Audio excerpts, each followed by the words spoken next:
欢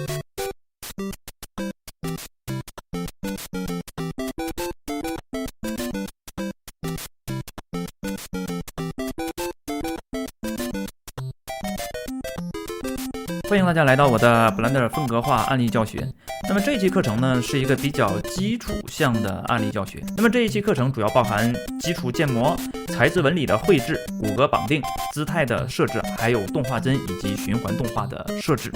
那只要大家跟着教程一步一步往后做，相信大家都能够完成这样的一个动画案例。和之前的规则一样，我会为大家提供作业的点评和问题的答疑，大家可以把自己做完的作业发到你自己的社交账号，并且艾特搞设计的周老师，这样我就能看到你做的作品了。或者呢，你也可以反图到我们这个视频下边的评论区，我也能够看到。